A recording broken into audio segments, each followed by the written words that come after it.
വിശുദ്ധ ലൂക്കാ എഴുതിയ സുവിശേഷം അധ്യായം 14.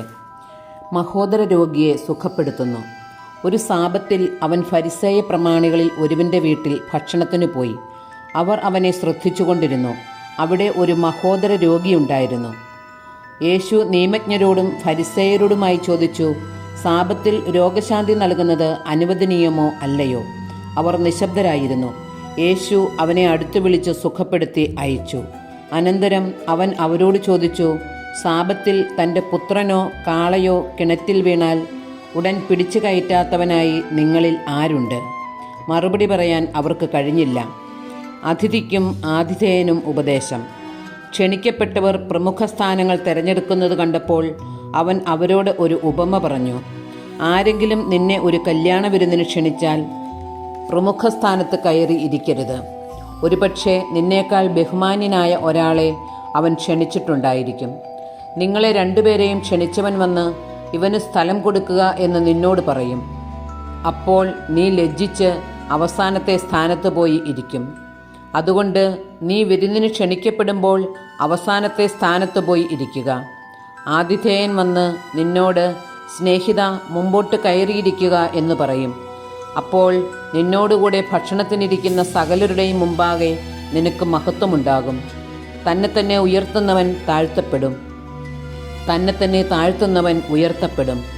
തന്നെ ക്ഷണിച്ചവനോടും അവൻ പറഞ്ഞു, നീ ഒരു സദ്യയോ അത്താഴ വിരുന്നോ കൊടുക്കുമ്പോൾ നിന്റെ സ്നേഹിതരെയോ സഹോദരരെയോ ബന്ധുക്കളെയോ ധനികരായ അയൽക്കാരെയോ വിളിക്കരുത്. ഒരുപക്ഷെ അവർ നിന്നെ പകരം ക്ഷണിക്കുകയും അത് നിനക്ക് പ്രതിഫലമാവുകയും ചെയ്യും. എന്നാൽ നീ സദ്യ നടത്തുമ്പോൾ ദരിദ്രർ, വികലാംഗർ, മുടന്തർ, കുരുടർ എന്നിവരെ ക്ഷണിക്കുക. അപ്പോൾ നീ ഭാഗ്യവാനായിരിക്കും. എന്തെന്നാൽ പകരം നൽകാൻ അവരുടെ പക്കൽ ഒന്നുമില്ല. നീതിമാന്മാരുടെ പുനരുത്ഥാനത്തിൽ നിനക്ക് പ്രതിഫലം ലഭിക്കും. വിരുന്നിൻ്റെ ഉപമ. അവനോടുകൂടെ ഭക്ഷണത്തിനിരുന്നവരിൽ ഒരുവൻ ഇത് കേട്ടിട്ട് അവനോട് പറഞ്ഞു, ദൈവരാജ്യത്തിൽ അപ്പം ഭക്ഷിക്കുന്നവൻ ഭാഗ്യവാൻ. അപ്പോൾ യേശു അവനോട് പറഞ്ഞു, ഒരുവൻ ഒരിക്കൽ ഒരു വലിയ സദ്യ ഒരുക്കി വളരെ പേരെ ക്ഷണിക്കുകയും ചെയ്തു. സദ്യയ്ക്ക് സമയമായപ്പോൾ അവൻ ദാസനെ അയച്ച് ക്ഷണിക്കപ്പെട്ടവരെ അറിയിച്ചു, വരുവിൻ, എല്ലാം തയ്യാറായിരിക്കുന്നു. എന്നാൽ അവരെല്ലാവരും ഒന്നുപോലെ ഒഴികഴിവുകൾ പറയാൻ തുടങ്ങി. ഒന്നാമൻ പറഞ്ഞു, ഞാൻ ഒരു വയൽ വാങ്ങി അത് പോയി കാണേണ്ടിയിരിക്കുന്നു.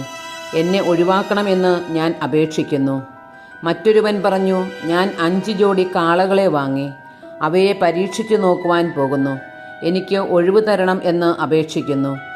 മൂന്നാമതൊരുവൻ പറഞ്ഞു, എൻ്റെ വിവാഹം കഴിഞ്ഞതേയുള്ളൂ, അതിനാൽ എനിക്ക് വരാൻ നിവൃത്തിയില്ല. ആ ദാസൻ തിരിച്ചു വന്ന് യജമാനനെ വിവരം ധരിപ്പിച്ചു. ഗൃഹനാഥൻ കോപിച്ച് ദാസനോട് പറഞ്ഞു, നീ വേഗം പട്ടണത്തിൻ്റെ തെരുവുകളിലും ഊടുവഴികളിലും ചെന്ന് ദരിദ്രരെയും വികലാംഗരെയും കുരുടരെയും മുടന്തരെയും ഇവിടെ കൂട്ടിക്കൊണ്ടുവരിക. അനന്തരം ആ ദാസൻ പറഞ്ഞു, യജമാനനെ, നീ കൽപ്പിച്ചതുപോലെ ഞാൻ ചെയ്തു. ഇനിയും സ്ഥലമുണ്ട്.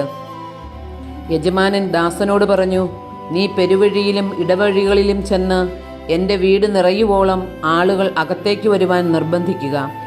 എന്തെന്നാൽ ക്ഷണിക്കപ്പെട്ടവരിൽ ഒരുവനും എൻ്റെ വിരുന്ന് ആസ്വദിക്കുകയില്ല എന്ന് ഞാൻ നിങ്ങളോട് പറയുന്നു. ശിഷ്യത്വത്തിൻ്റെ വില. വലിയ ജനക്കൂട്ടങ്ങൾ അവൻ്റെ അടുത്ത് വന്നു. അവൻ തിരിഞ്ഞ് അവരോട് പറഞ്ഞു, സ്വന്തം പിതാവിനെയും മാതാവിനെയും ഭാര്യയെയും മക്കളെയും സഹോദരന്മാരെയും സഹോദരിമാരെയും എന്നല്ല, സ്വജീവനെ തന്നെയും വെറുക്കാതെ എൻ്റെ അടുത്ത് വരുന്ന ആർക്കും എൻ്റെ ശിഷ്യനായിരിക്കുവാൻ സാധിക്കുകയില്ല. സ്വന്തം കുരിശു വഹിക്കാതെ എൻ്റെ പിന്നാലെ വരുന്നവന് എൻ്റെ ശിഷ്യനായിരിക്കുവാൻ കഴിയുകയില്ല. ഗോപുരം പണിയാൻ ഇച്ഛിക്കുമ്പോൾ അത് പൂർത്തിയാക്കാൻ വേണ്ട വക തനിക്കുണ്ടോ എന്ന് അതിൻ്റെ ചെലവ് ആദ്യമേ തന്നെ കണക്കുകൂട്ടി നോക്കാത്തവൻ നിങ്ങളിൽ ആരുണ്ട്? അങ്ങനെ ചെയ്യുന്നില്ലെങ്കിൽ അടിത്തറ കെട്ടിക്കഴിഞ്ഞ് പണി മുഴുവനാക്കാൻ കഴിയാതെ വരുമ്പോൾ കാണുന്നവരെല്ലാം അവനെ ആക്ഷേപിക്കും. അവർ പറയും, ഈ മനുഷ്യൻ പണി ആരംഭിച്ചു, പക്ഷേ പൂർത്തിയാക്കാൻ കഴിഞ്ഞില്ല. അല്ലെങ്കിൽ 20,000 ഭടന്മാരോടുകൂടെ തനിക്കെതിരെ വരുന്നവനെ 10,000 കൊണ്ട് നേരിടാൻ സാധിക്കുമോ എന്ന് ആദ്യമേ ആലോചിക്കാതെ മറ്റൊരു രാജാവിനോട് യുദ്ധത്തിന് പോകുന്ന ഏത് രാജാവാണുള്ളത്?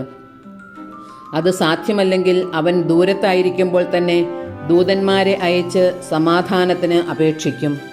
ഇതുപോലെ തനിക്കുള്ളതെല്ലാം ഉപേക്ഷിക്കാതെ നിങ്ങളിൽ ആർക്കും എൻ്റെ ശിഷ്യനാവുക സാധ്യമല്ല. ഉപ്പ് നല്ലത് തന്നെ, എന്നാൽ ഉറകെട്ടുപോയാൽ അതിന് എങ്ങനെ ഉറ കൂട്ടും? മണ്ണിനോ വളത്തിനോ അത് ഉപകരിക്കുകയില്ല. ആളുകൾ അത് പുറത്തെറിഞ്ഞു കളയുന്നു.